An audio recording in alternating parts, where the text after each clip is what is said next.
প্রথম আলো এবং ডেইলি স্টার যেন বিএনপির মুখপাত্রতে পরিণত হয়েছে।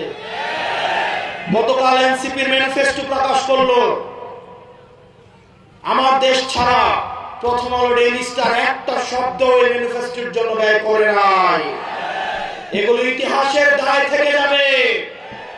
আপনারা কাদের দাবিদারি করছেন, কাদের গোলামি করছেন, কাদের এজেন্ডা বাস্তবায়ন করছেন?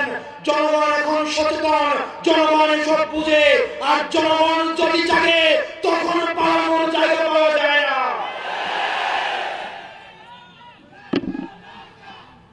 প্রিয় হোমনাবাসী,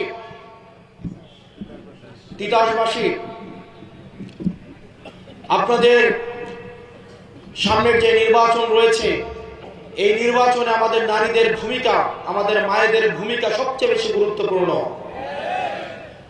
আমাদের মায়েরা, আমি বিশ্বাস করি আপনারা জুলাইয়ে যেভাবে রাস্তায় নেমে এসেছিলেন, প্রত্যেকটা মা, প্রত্যেকটা বোন, আপনারা সবার আগে এবার আপনারা ভোট দিতে যাবেন। সবসময় আপনাদেরকে বঞ্চিত করে রাখা হয়। আপনারা এখন যখন 11 দলীয় ঐক্যবদ্ধ জোটের নারীরা আমাদের জন্য ভোট চাইতে যাচ্ছে, একটা দল বলছে 999 ফোন দিয়ে নাকি তাদেরকে ধরাই দেওয়ার জন্য।